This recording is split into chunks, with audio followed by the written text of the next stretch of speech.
everybody. Welcome into Concrete Jungle, a New York baseball podcast here on FingerLakes1.com. Coming to you guys live from the FingerLakes1.com studios in Santa Falls, New York, third floor of the North Park building. I am Paul Russo. Joining me, as always, Kyle Evans. Kyle, happy Tuesday. Obviously, we'll be back to our normal schedule here for the time being from here on out. For the foreseeable future anyway. I will not be going on vacation, I don't think, anytime soon, unless somebody wants to pay for me to go to, say, Mexico or something like that. But anyway, I was able to keep tabs on everything over the weekend, but not able to fully watch until, say, Sunday night for some things. But you were able to have the full effect, I'd assume, this weekend, right? Yeah, it was a pretty busy 5 days, I would say.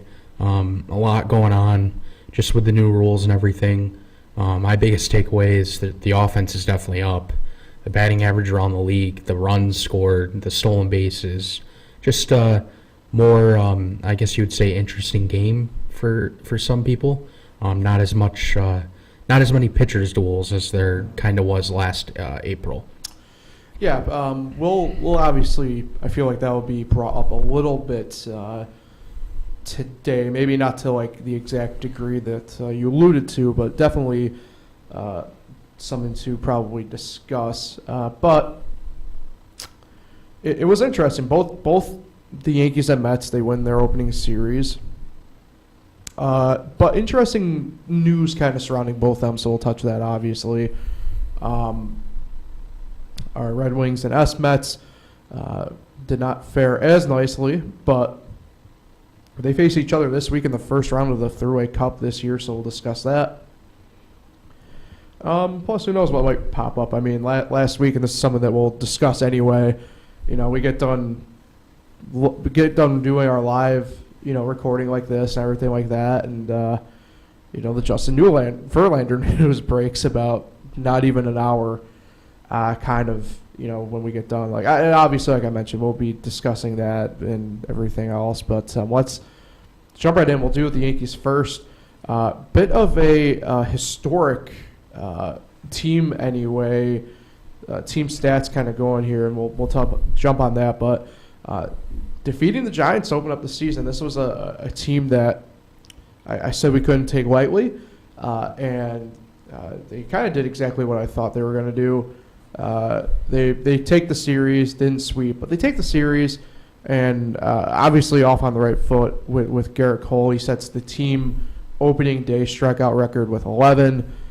Looked just dominant, and it's kind of funny. I mean, I don't, we kind of know that, I do my fair share of betting and stuff like that, and my bet on opening day for the Yankees was Volpe to get his first career hit. It didn't happen, but the two bets that I more or less talked myself out of was actually Garrett Cole over the 6.5 strikeout prop he had and Aaron Judge's home run prop. So off to a great start, but opening day and really the weekend as a whole couldn't have gone probably better to plan maybe for the Yankees.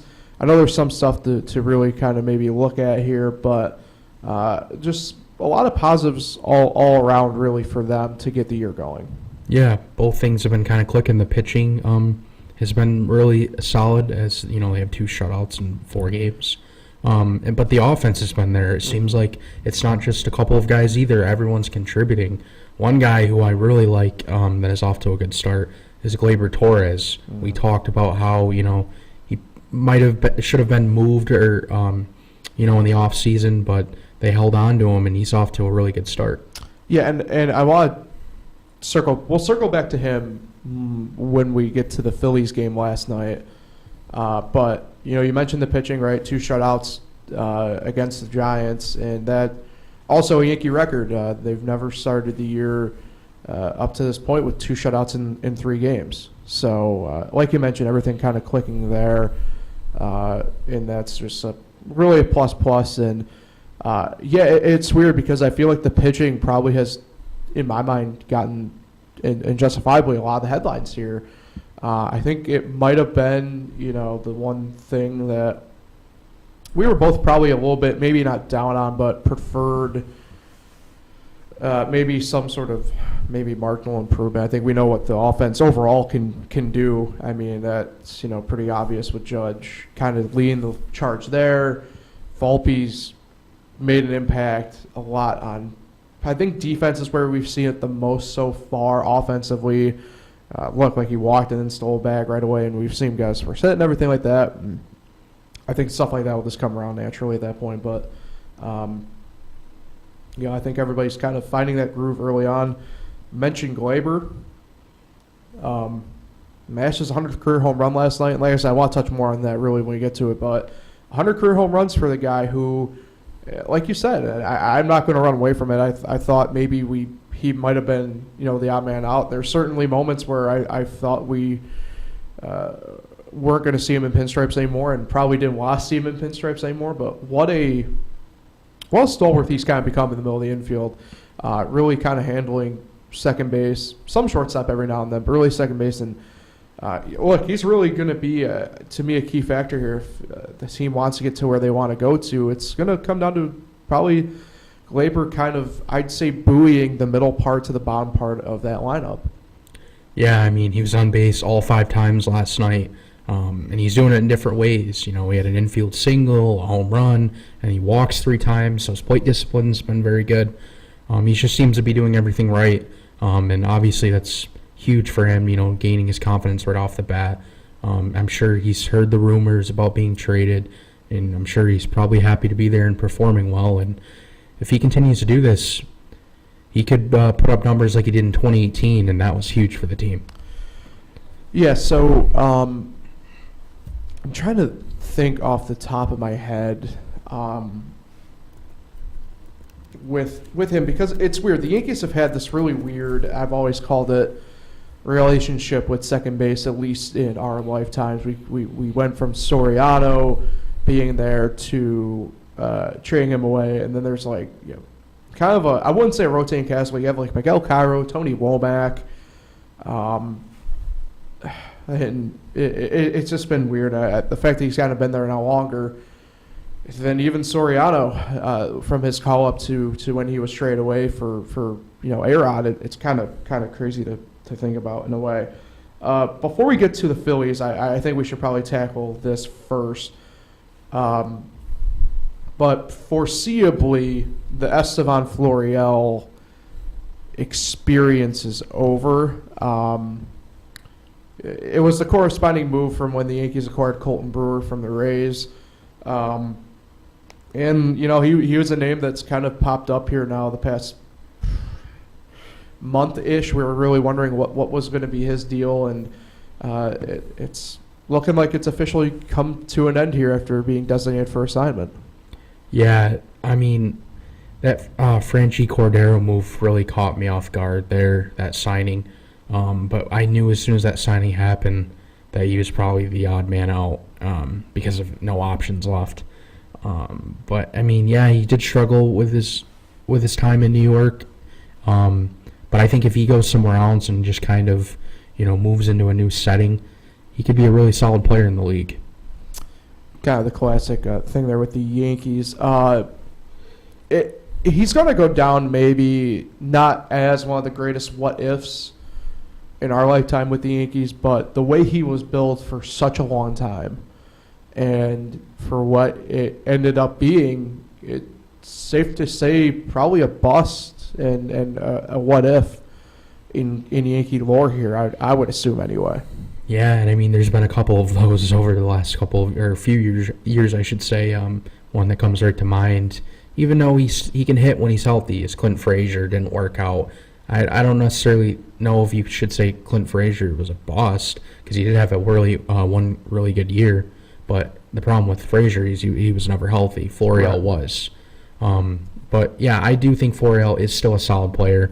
I think if he gets everyday at bats somewhere in this league, he could put up decent numbers. And look, he's young, and like you said, somebody probably somewhere will take that run on him. And we've seen it who knows how many different times anyway with different players from not just the Yankees or the Mets, but elsewhere where guys just needed a change the scenery. I mean, the one that sticks out to me, for example, like that is like a guy like Christian Bethancourt in a weird way.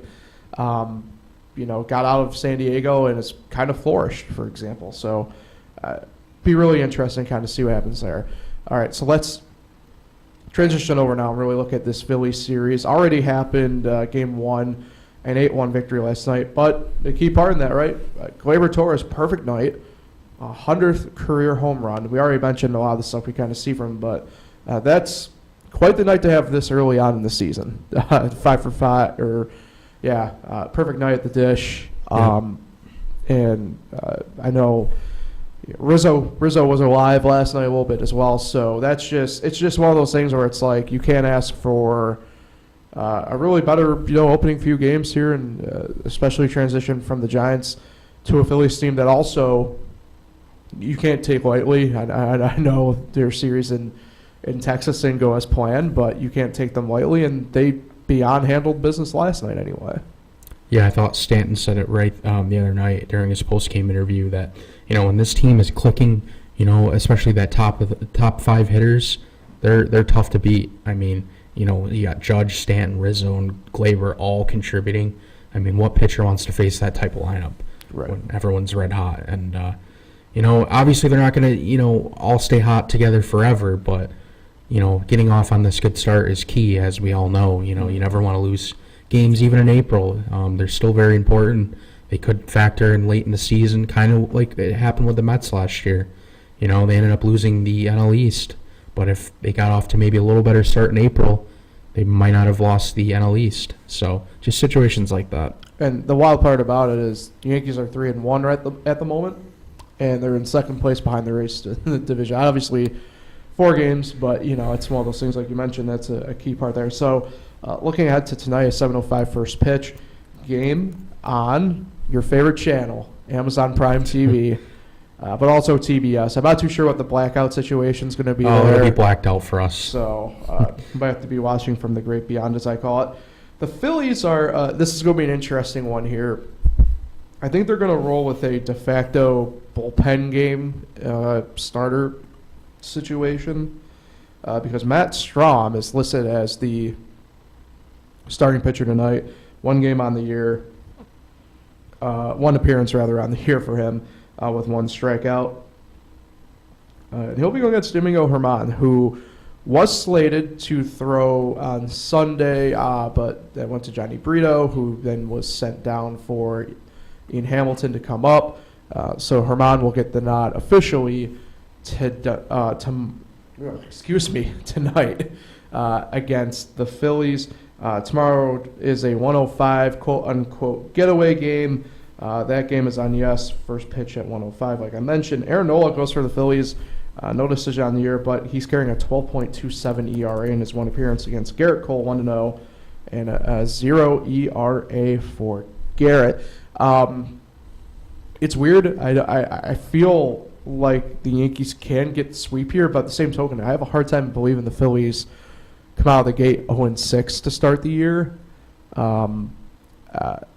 It would probably be a case where the Yankees would lose today. It'd be that one of those type of games where they should handle business and they just don't. But the Phillies are searching for something right now. Nothing's quite going right. It took until Sunday night in his last at bat for Kyle Schwarber to get his first hit on the year, for example. I don't know what's really going on with them, but to that end, they didn't get out of the gate good last year, so who knows? Maybe it's just a repeat of what they're doing from last year in that sense. But the fact that they're rolling a bullpen game tonight, the way it appears, plus a battle of the aces tomorrow, Garrett Cole's better than Aaron Nola, so I guess I'll go with the series sweep for the Yankees here in all honesty. Yeah, I think if the Phillies lose tonight and fall to 0-5, it's really going to start becoming a mental thing with them, and then I think they get swept tomorrow. Nola got rocked against the Rangers, which was a little surprising to me. The Rangers have been off to a hell of a start, scoring a lot of runs. But yeah, if the Phillies lose tonight, I think it's a sweep. Yeah, so be interesting there to kind of see what happens. Let's head over across New York to Metland. They took the series against Miami 3-1. Their series was interesting, though. A lot of different headlines have kind of come out of it. We begin, though, like I mentioned, we didn't talk about the Verlander thing when we last talked on Thursday because it hadn't happened yet. In fact, we were discussing about how, do the Mets somehow actually take 4 games here because of it? And that wasn't the case, albeit it wasn't in Verlander's spot, oddly enough. But perhaps the best pitched game of the series overall for them was actually the loss that, David Peterson took in Game 2. But we'll begin with Verlander. Obviously, it's not ideal what happened. The strain is kind of it's a weird thing. It's kind of it's like in the bottom of his bicep type thing. I don't fully understand it.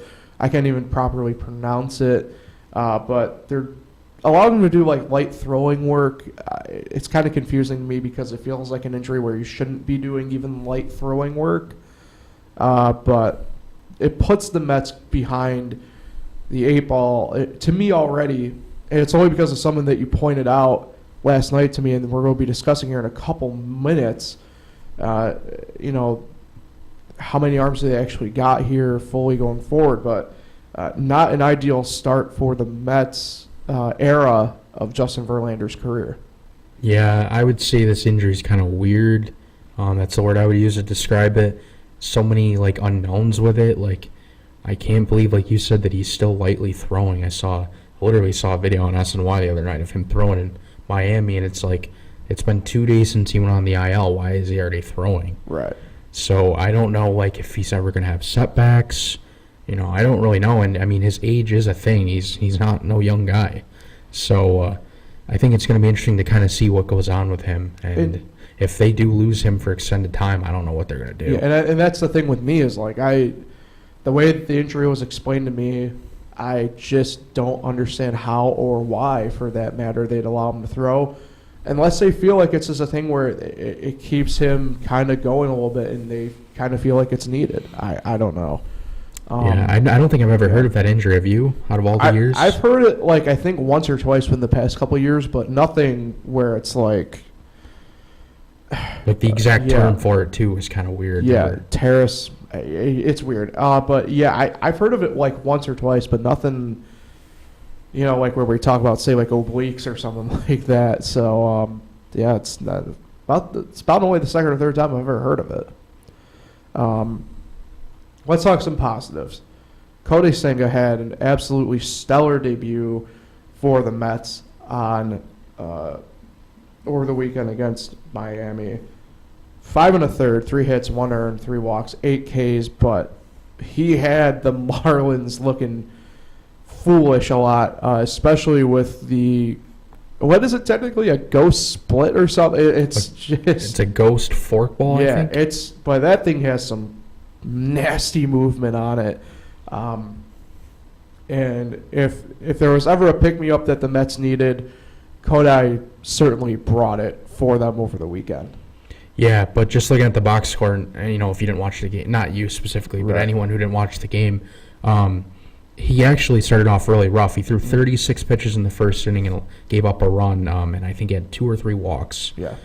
Didn't start out too well, but he was able to get out of that inning without allowing any more than 1 run. So, and then he kind of just settled in and rolled from there.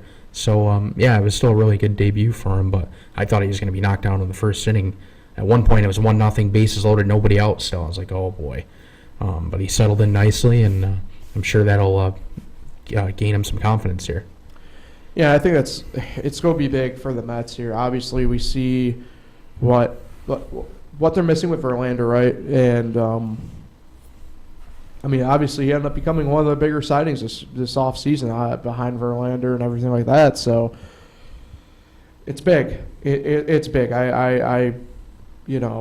It's weird. I think he'll have some struggles. It's very common for the pitchers, especially the Japanese pitchers from whether it's the Pacific League or the Nation League. So it leads me into this. It's something that you brought to my attention last night. I didn't even fully realize, to be quite honest, and it's why I said especially the Verlander thing. It's just go put the Mets behind the 8 ball, and it has to do with their roster build, specifically at the 40-man level. Sent me a tweet last night from it was a quote tweet from Tim Healy, from Mike Omer.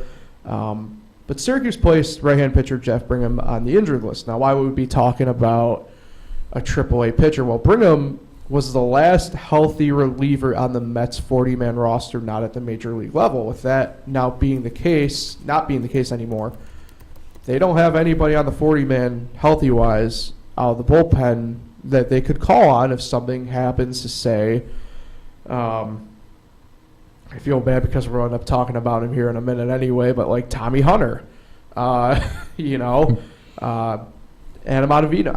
It puts the Mets in quite the predicament, and I was really surprised when you sent this tweet to me, Kyle, because I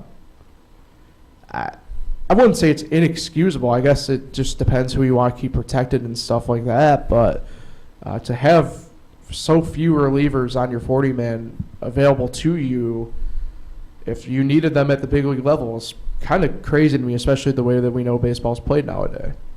Yeah, I'm kind of looking at their 40-man roster right now, and it's crazy that they don't have anyone available. I mean, looks like maybe like at least 6 guys are on the IL right now that would have started in the minors.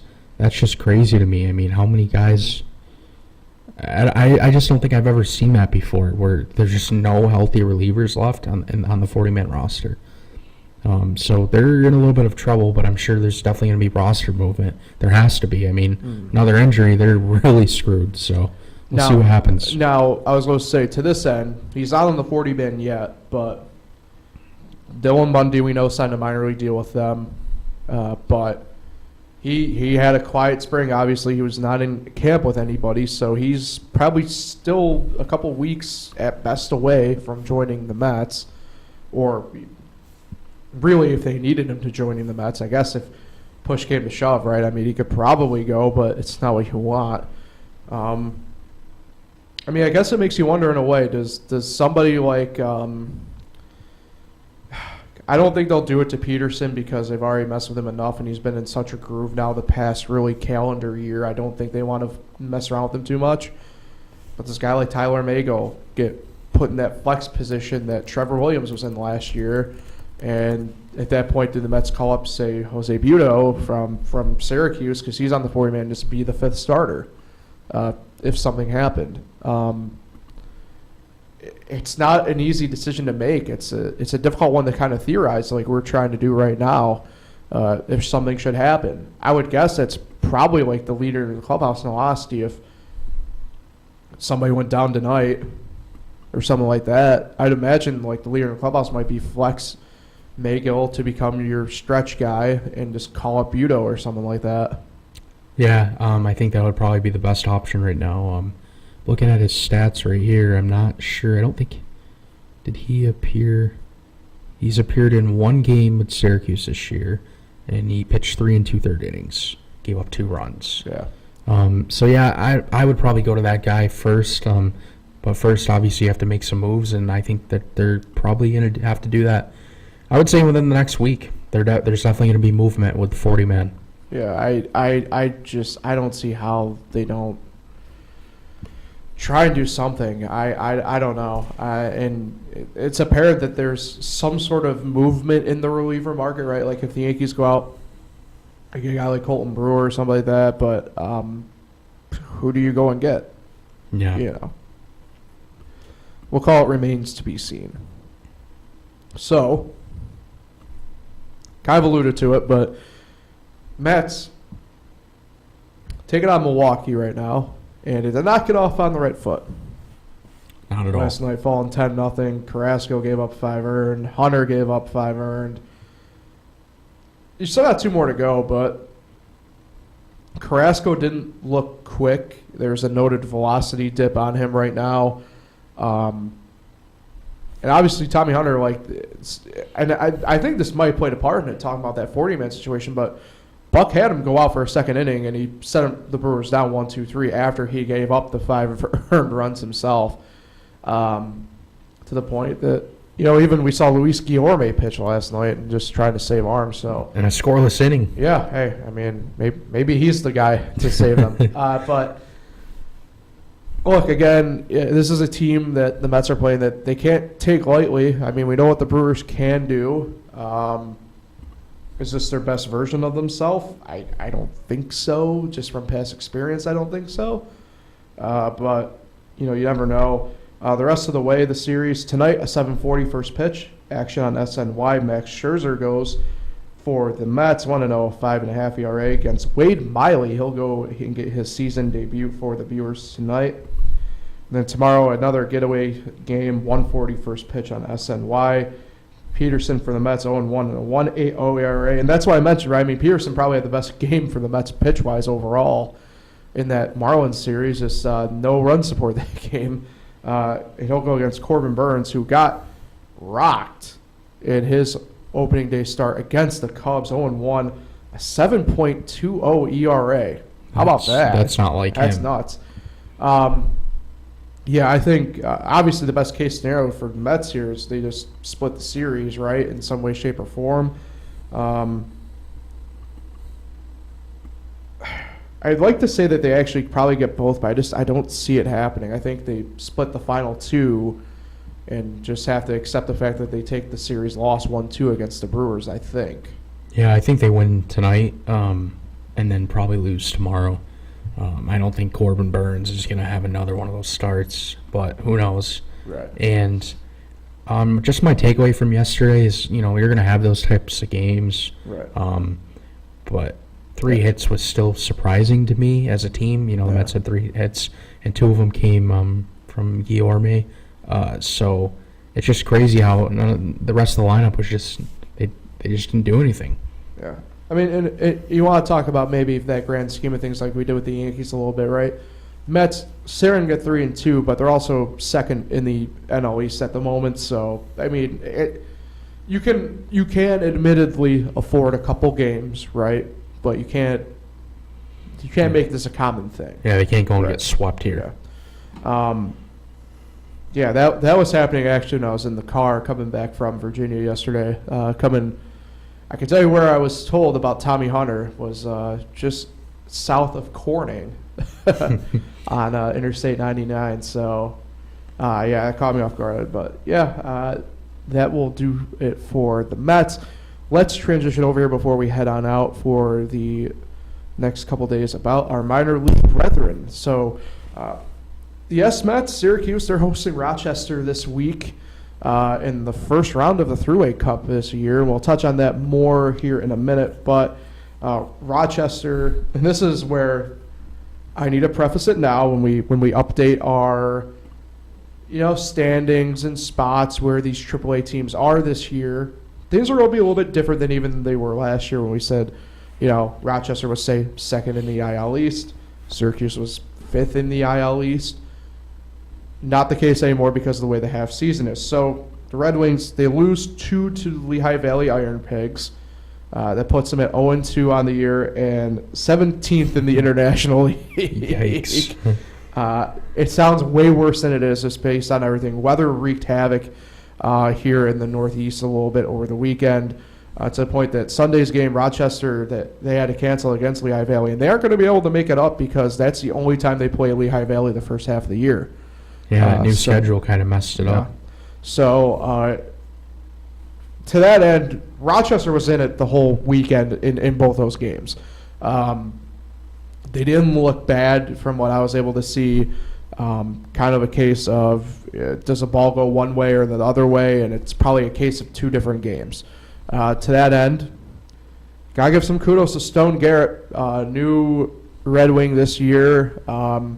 He was the player of the week for them, and has already earned himself a promotion to Washington, as we learned right before we went live. So congratulations to Stone. But I think that's a big positive, though, at least for the Red Wings anyway, the fact that these guys who sure we might be seeing that roster flip stuff again here and stuff like that. Washington looked miserable for the most part this weekend, so I don't think we'll be seeing anything different than maybe last year.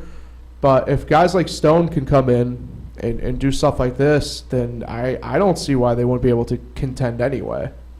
Yeah, my takeaway from the 2 games is no need to worry with this team. Right. I mean, both of the losses were by 1 run. And that's why I meant by it. Ball goes one way or another way. We're probably talking about a different record. Yeah, and the opening day loss was in extra innings. So, they've been right there. They did just only have 3 hits, though, on Saturday. But, it's going to happen. Right. But, yeah, I don't think there's anything to worry about with this team. There's not going to be, like we've said all along, there's not going to be a ton of roster movement compared to Syracuse. So most of the guys that are here should be here for a good chunk of the year. Maybe, a call up once in a great while, but the movement won't be like the Syracuse. Right. Yeah, and that's the interesting part, too. Like you mentioned Saturday. Saturday was a 2-1 loss. So, I mean, it was just a pitcher's duel on Saturday, and this, like I said, it comes out on the opposite end of things. Syracuse, they were playing the Who Sox, lost 2 of 3. For them, they were 1-2 and tied for 11th in the International League. So that tells you, right there, up and foremost, right? I mean, it's just a jumbled mess right now in AAA baseball, the way it's set up. But really, the main storyline for the S-Mets has to be Brett Beatty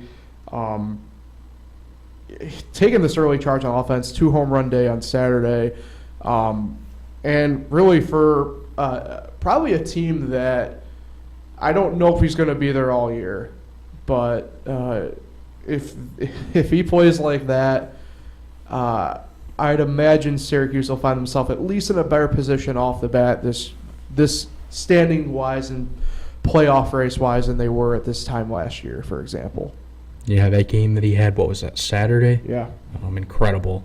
Not just offensively either, defensively made some great plays. Certainly, doesn't want to be in AAA, and you can't blame him. So if he keeps playing like this, I don't think the Mets really have a choice. They got to call him up. I mean, he's your prospect. If he's playing that well, he deserves a promotion. And he was there last year, so yeah. I just still don't get it. But, it won't be long, and I think he'll be playing games at Citi Field. Right. What's interesting is he has a stolen base, and he's tied for the team lead with 1 with Francisco Alvarez. Yeah. And meanwhile, and I forgot to mention, Eduardo Escobar is off to like an 0-10 start at the plate. Hasn't been good, 5 strikeouts, something like that. Yep. So, we definitely could see him soon if it continues. Yeah, definitely. Either him or Vientos, but either way. I mentioned it, right? I mean, Syracuse hosting Rochester here this week, first round of the Thruway Cup this year. One of the more storied rivalries really in minor league baseball is not just Rochester and Syracuse, but you have to include Buffalo because of it being the Thruway Cup. But, these are two teams anyway through lineage that have been playing since, the 1880s. And certainly, like I said, it's one of the more storied one. Take a look at what they got going on this week over in Syracuse. Definitely recommend it. It's supposed to be pretty decent temperature-wise for the most part. We might be a bit dodgy precipitation-wise, but certainly try and get out there. Look, and this is going to be a fantastic, I think, 6 games here for the teams. I'm really intrigued to see how they face off against each other this year because they're in such different, like I said, spots. Kind of collectively. We've mentioned that a ton, right? I don't want to bang the drum on it, but it will be interesting to kind of see the philosophies kind of go at it head to head a little bit here. I think I'll go true split like 3-3 with this, only because I think Rochester probably has a little bit of a pitching edge, but at the moment, I think you got to give a little bit of offensive edge to Syracuse as it stands. Yeah, I'm going to say 4 of 6 for Rochester. Ooh. Because over the weekend, yes, the Syracuse Mets won a game, but looking at the games, they gave up 11, they gave up 6, they gave up 8. I mean, that's 25 runs in 3 games they gave up. Yeah, that's concerning. Where they themselves dropped a 16 piece. Yeah, and the thing is, they did this last year. So I know we're early and we've only seen 3 games, but I mean, man, it seems like it's going to be the same thing in Syracuse. Pitching. Definitely.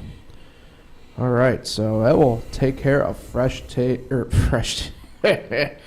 So this is what happens when your Hey, it feels mind like a gets, Monday. Yeah, just I don't know what's going on. Concrete jungle.